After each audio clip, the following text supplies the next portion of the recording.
ஓம் சாந்தி. 7/3/2025 காலை முரளி பாப்தாதா மதுபன். இனிமையான குழந்தைகளே, இது அனாதி துவக்கமும் முடிவும் இல்லாத அழிவற்ற ஏற்கனவே உருவாக்கப்பட்ட நாடகம் ஆகும். இதில் எந்த காட்சி கடந்து விட்டதோ அது மீண்டும் கல்பத்திற்கு பிறகுதான் திரும்ப நடைபெறும். எனவே எப்பொழுதும் கவலையற்று இருங்கள்.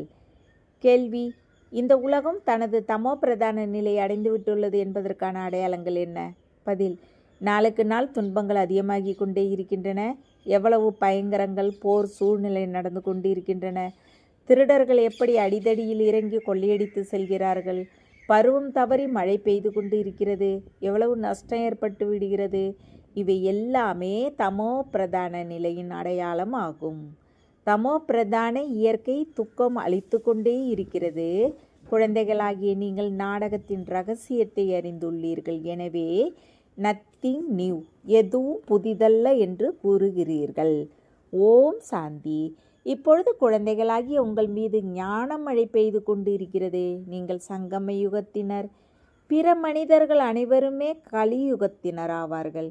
இச்சமயத்தில் உலகத்தில் அநேக வழிகள், கொள்கைகள் உள்ளன. குழந்தைகளாகிய உங்களுடையதோ ஒரே ஒரு வழியாகும். அந்த ஒரே ஒரு வழி பகவானிடம் இருந்துதான் கிடைக்கிறது. அவர்கள் பக்தி மார்க்கத்தில் செய்யும் ஜபம், தபம், தீர்த்தம் ஆகிய அனைத்தையும் பகவானை அடைவதற்கான வழிகள் என்று நினைக்கிறார்கள். பக்திக்கு பின்னால் தான் பகவான் கிடைப்பார் என்று கூறுகிறார்கள். ஆனால் பக்தி எப்பொழுது ஆரம்பமாகியது என்று மற்றும் எதுவரை நடக்கிறது என்பதும் அவர்களுக்கு தெரியவே தெரியாது. பக்தியினால் பகவான் கிடைப்பார் என்று மட்டும் கூறிவிடுகிறார்கள். எனவே அநேக விதமான பக்தி செய்து கொண்டு வருகிறார்கள். பரம்பரையாக நாங்கள் பக்தி செய்து கொண்டு வந்துள்ளோம் என்பதையும் சுயம் புரிந்து உள்ளார்கள். ஒரு நாள் பகவான் அவசியம் கிடைப்பார். ஏதாவது ரூபத்தில் பகவான் கிடைப்பார். என்ன செய்வார்? அவசியம் சத்கதி செய்வார். ஏனெனில் அவர் இருப்பதே அனைவருக்கும் சத்கதி அளிக்கும் வள்ளலாக. பகவான் யார், எப்பொழுது வருவார், இதுவும் அறியாமல் உள்ளார்கள். மகிமை மட்டும் விதவிதமாக பாடுகிறார்கள். பகவான் பதித்த பாவனராவார், ஞானக்கடலாவார் என்று கூறுகிறார்கள். ஞானத்தினால்தான் சத்கதி ஏற்படுகிறது. பகவான் நிராகாரமானவர், அதாவது சரீரமற்றவர் என்பதையும் அறிந்துள்ளார்கள். எப்படி ஆத்மாக்கள் நாம் கூட நிராகாரமானவர்கள், பின்னால் சரீரம் எடுக்கிறோம்.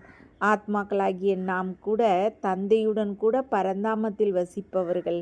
நாம் இந்த உலகில் வசிப்பவர்கள் அல்ல.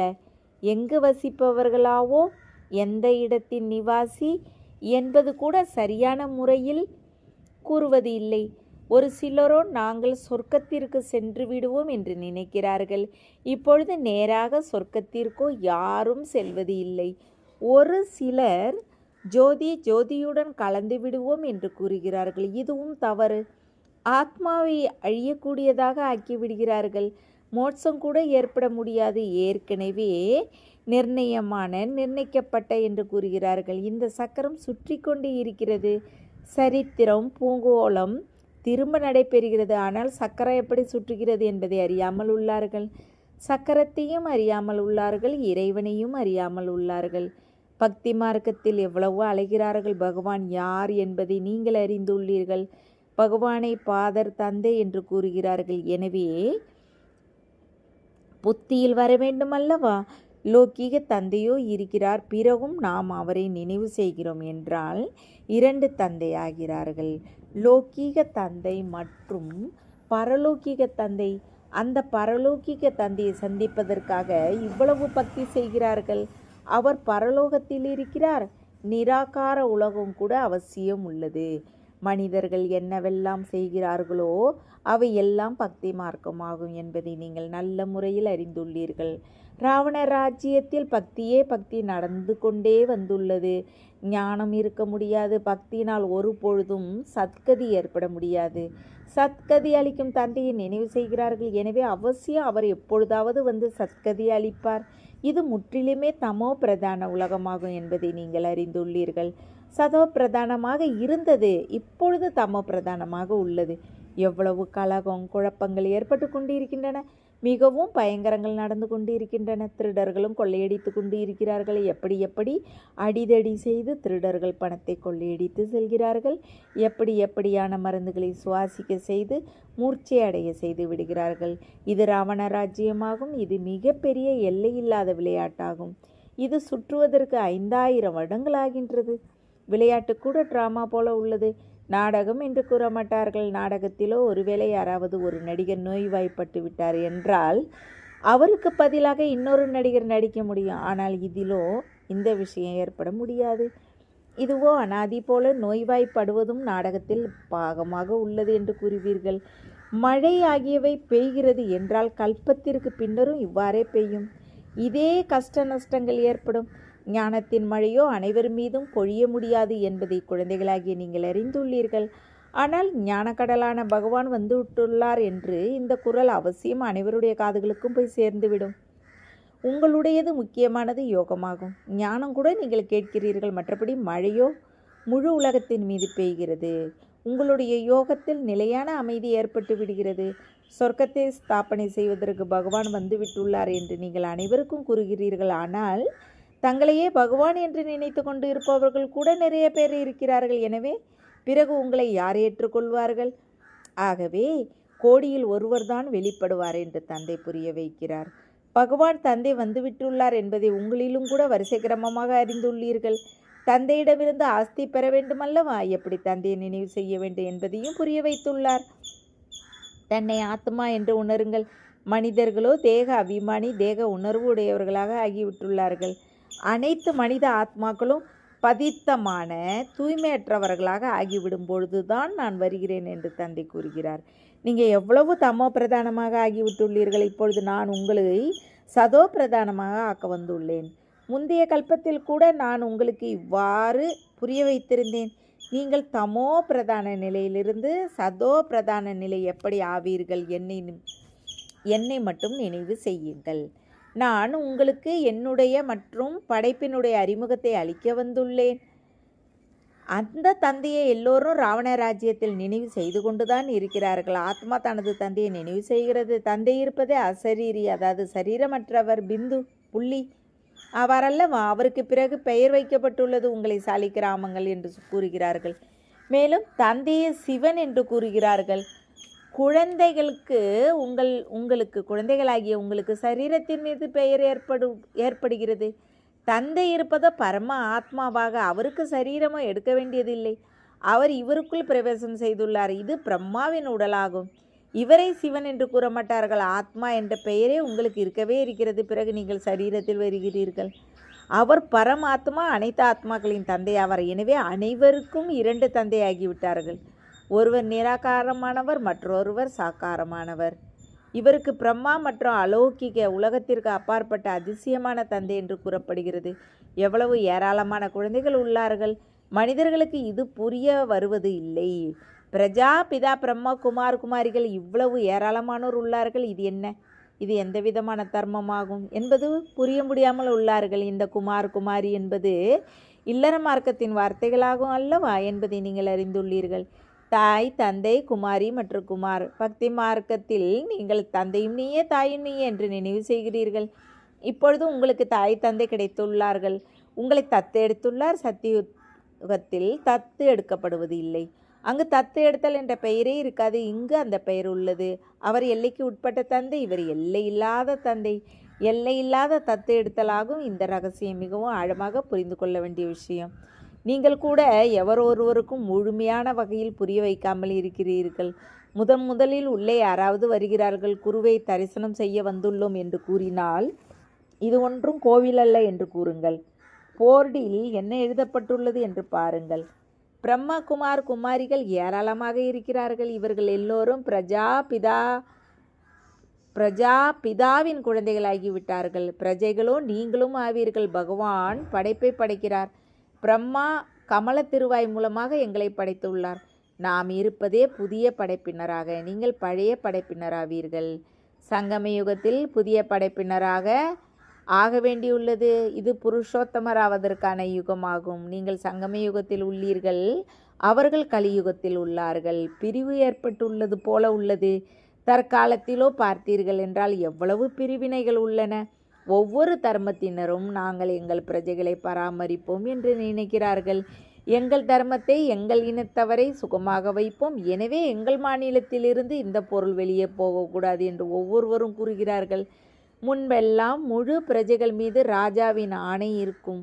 ராஜாவிற்கு தாய், தந்தை, தாத்தா என்று கூறுவார்கள். இப்பொழுது ராஜா ராணி யாரும் இல்லை, தனித்தனி துண்டுகளாக ஆகிவிட்டுள்ளது. எவ்வளவு கலகம் குழப்பங்களாகி கொண்டிருக்கின்றன. திடீரென்று வெள்ளம் வந்து விடுகிறது, பூகம்பங்கள் ஏற்பட்டு கொண்டிருக்கின்றன. இவை எல்லாம் துக்கத்தின் மரண சமயமாகும். நாம் அனைவரும் நமக்குள் சகோதர சகோதரிகளாவோம் என்பது இப்பொழுது பிராமணர்களாகிய நீங்கள் புரிந்துள்ளீர்கள். எனவே நாம் நமக்குள் மிக மிக அன்புடன் பால் பாயாசம் போல இனிப்பாக இருக்க வேண்டும். நாம் ஒரு தந்தையின் குழந்தைகள், எனவே நமக்கு மிகுந்த அன்பு இருக்க வேண்டும். ராமராஜ்யத்தில் சிங்கம், ஆடு ஒன்றுக்கொன்று எதிரியாக இருந்தாலும் ஆனால் அவைகள் கூட ஒன்றாக சேர்ந்து தண்ணீர் குடிக்கும். இங்கோ பாருங்கள், வீட்டுக்கு வீடு எவ்வளவு சண்டை உள்ளது. தேகத்திற்கு தேகம் சண்டை, தங்களுக்குள்ளேயே பிளவுகள் ஏற்படுகின்றன. அநேக கொள்கைகள் உள்ளன. நாம் அனைவரும் அநேக முறை தந்தையிடமிருந்து ஆஸ்தி பெற்றிருந்தோம், மேலும் இழந்தோம் என்பதை இப்பொழுது நீங்கள் அறிந்துள்ளீர்கள். அதாவது ராவணன் மீது வெற்றி அடைகிறோம், பின்னர் தோற்று போகிறோம். ஒரு தந்தையின் ஸ்ரீமத்துப்படி நாம் உலகத்திற்கு அதிபதி ஆகிவிடுகிறோம். எனவே அவருக்கு உயர்ந்ததிலும் உயர்ந்த பகவான் என்று கூறப்படுகிறது. அனைவரின் துக்கத்தை நீக்கி சுகம் அளிப்பவர், அதாவது துக்கஹர்த்தா சுககர்த்தா என்று கூறப்படுகிறது. இப்பொழுது உங்களுக்கு சுகத்தின் வழி கூறி கொண்டு இருக்கிறார். குழந்தைகளாகிய நீங்கள் உங்களுக்குள் பால் பாயசம் போல இருக்க வேண்டும். உலகத்தில் எல்லோருமே தங்களுக்குள் உப்பு தண்ணீர் போல உள்ளார்கள். ஒருவரை ஒருவர் கொள்வதற்கு கூட தாமதிப்பது இல்லை. ஈஸ்வரிய குழந்தைகளாகி நீங்களோ பால் பாயசம் போல இருக்க வேண்டும். ஈஸ்வரிய குழந்தைகளாகிய நீங்கள் தேவதைகளை விடவும் உயர்ந்தவர்கள் ஆகிறீர்கள். நீங்கள் தந்தைக்கு எவ்வளவு உதவி செய்பவர்களாக ஆகிறீர்கள். புருஷோத்தமமாக ஆக்குவதற்காக உதவி செய்பவர்கள் ஆகிறீர்கள். எனவே நாம் புருஷோத்தமர் ஆவோம் என்றால் நமக்குள் அந்த தெய்வீக குணங்கள் உள்ளதா என்று மனதில் தோன்ற வேண்டும். அசுர குணங்கள் உள்ளது என்றால் அவர்கள் பிறகு தந்தையின் குழந்தைகள் என்று கூறிக்கொள்ள முடியாது. எனவே சத்குருவை நிந்திப்பவர் பதவி அடைய முடியாது என்று கூறப்படுகிறது.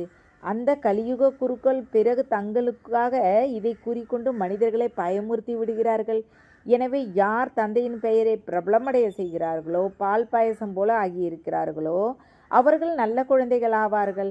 பால் பாயசம் போல ஆகுங்கள் என்று எப்பொழுதும் தந்தை கூறுகிறார். உப்பு தண்ணி போல ஆகிய தங்களுக்குள் சண்டை சச்சரவு செய்யாதீர்கள். இங்கு நீங்கள் பால் பாயசமாக வேண்டும். தங்களுக்குள் மிகுந்த அன்பு வேண்டும். என நீங்கள் ஈஸ்வரிய குழந்தைகள் அல்லவா? இறைவன் மோஸ்ட் லவ்லி, மிகவும் அன்பானவர். அதனால் தானே அவரை எல்லோரும் நினைவு செய்கிறார்கள். எனவே உங்களுடைய மிகுந்த அன்பு இருக்க வேண்டும் உங்களுக்கு இடையே. இல்லை என்றால் தந்தையின் மதிப்பு குறையுமாறு செய்கிறீர்கள்.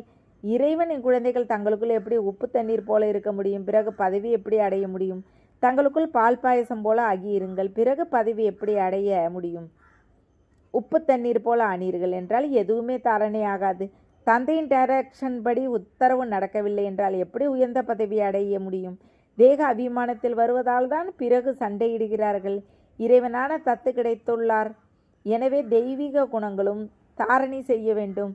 ஆத்மா தந்தையை போல இருக்க வேண்டும். எப்படி தந்தையினுடைய தூய்மை இல்லை என்றால் உயர்ந்த பதவி அடைய முடியாது. படித்து தங்களிடமிருந்து உயர்ந்த ஆஸ்தியை பெற வேண்டும். நிறைய பேருக்கு நன்மை செய்பவர்களே ராஜாராணி ஆக முடியும். மற்றவர்கள் போய் தாசிகளாக ஆகிவிடுவார்கள். யார் யார் என்னவாக ஆகி விடுவார்கள் என்பதை புரிந்து கொள்ளவோ முடியும் அல்லவா?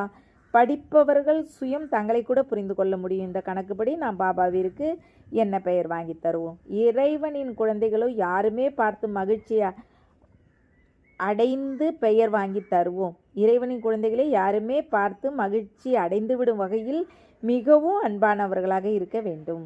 பாபாவிற்கு அவர்கள் இனிமையானவர்களாக இருப்பார்கள். முதலில் வீட்டை சீர்திருத்துங்கள். முதலில் வீடு, பிறகு மற்றவர்களை திருத்த வேண்டும். இல்லற விவகாரங்களில் தாமரை மலர் போல தூய்மையாகவும் பால் பாயசம் போலவும் இருங்கள்.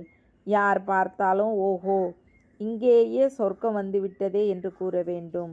அஞ்ஞான காலத்தில் கூட சுயம் பாபா இப்பேற்பட்ட வீடுகளை பார்த்துள்ளார். 6-7 குழந்தைகள் திருமணம் செய்தவர்கள் அனைவரும் ஒன்றாக சேர்ந்து இருப்பார்கள். அனைவரும் அதிகாலை எழுந்து பக்தி செய்கிறார்கள். வீட்டில் முற்றிலும் அமைதி நிலவி இருக்கும். இதுவோ உங்களுடைய ஈஸ்வரிய குடும்பம். அன்னமும் கொக்கும் ஒன்றாக இருக்க முடியாது. நீங்களோ அன்னமாக வேண்டும். உப்பு தண்ணி போல இருந்தால் பாபா திருப்தி அடைய மாட்டார், ஏற்க மாட்டார்.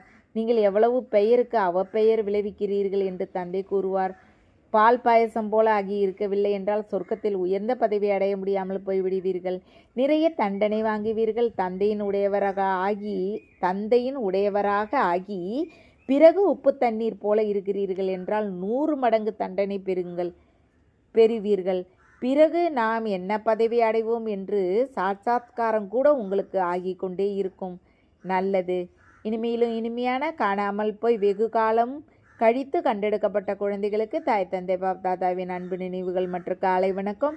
ஆன்மீக குழந்தைகளுக்கு ஆன்மீக தந்தையின் நமஸ்காரம். ஆன்மீக தந்தைக்கு ஆன்மீக குழந்தைகளின் அன்பு நினைவுகள். குட் மார்னிங் மற்றும் நமஸ்காரம். தாரணைக்கான முக்கிய சாரம் 1.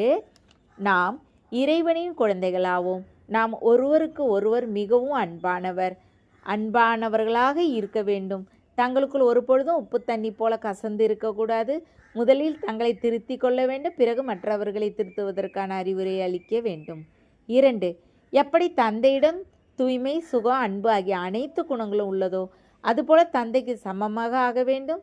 சத்குருவிற்கு அவப்பெயர் நிந்திப்பவராக ஆகும் வகையில் எந்த செயலையும் செய்யக்கூடாது. தனது நடத்தையினால் தந்தையின் பெயரை புகழடைய செய்ய வேண்டும். வரதானம். தந்தை மற்றும் பிராப்தியின் நினைவின் மூலம் சதா ஆர்வம் உற்சாகத்துடன் இருக்கக்கூடிய ஏக்ரஸ் உறுதியானவர் ஆகுக. பிறப்பு எடுத்தவுடனேயே தந்தையின் மூலம் என்ன பிராப்திகள் கிடைத்து இருக்கிறதோ அதன் பட்டியல் சதா முன்வையுங்கள். பிராப்திகள் உறுதியானது, நிலையானது என்னும்பொழுது தைரியம் மற்றும் ஆர்வமும் உறுதியானதாக இருக்க வேண்டும். உறுதியானதற்கு பதிலாக மனம் சில நேரம் சஞ்சலமாகி விடுகிறது எனில் அல்லது ஸ்திதி சஞ்சலத்தில் வந்து விடுகிறது எனில் அதற்கு காரணம் தந்தை மற்றும் பிராப்தியை சதா முன்னால் வைக்கவில்லை. அனைத்து பிராப்திகளின் அனுபவம் சதா முன் அல்லது நினைவிலிருந்தால் அனைத்து தடைகளும் அழிந்துவிடும். சதா புது உற்சாகம், புது ஆர்வத்துடன் இருப்பீர்கள். ஸ்திதி ஏக்ரஸ் ஆக இருக்கும். ஸ்லோகன். எந்தவித சேவையிலும் சதா திருப்தியாக இருப்பதுதான் நல்ல மதிப்பெண்கள் பெறுவதாகும். அவ்யக்த இஷாரா. சத்தியம் மற்றும் பண்பாடு என்ற நாகரிகத்தை தாரணை செய்யுங்கள். பிராமண குழந்தைகளாகிய நீங்கள் மிக மிக ஆனவர்கள். உங்களது முகம் மற்றும் நடத்தை இரண்டும் சத்தியத்தின் பண்பாடு அனுபவம் செய்விக்க வேண்டும். ராயல் ஆத்மாக்களை பண்பாட்டின் தேவி என்று கூறுவர். அவர்களது பேச்சுக்கள், பார்வை, சாப்பிடுவது, குடிப்பது, எழுந்திருப்பது, அமர்வது, ஒவ்வொரு காரியத்திலும் பண்பாடு, சத்தியம் தானாக தென்படும். நான் சத்தியத்தை நிரூபித்து கொண்டு இருக்கிறேன், ஆனால் பண்பாடு கிடையாது என்று இருக்கக்கூடாது. இது சரியல்ல. ஓம் சாந்தி. தேங்க்ஸ் பாபா.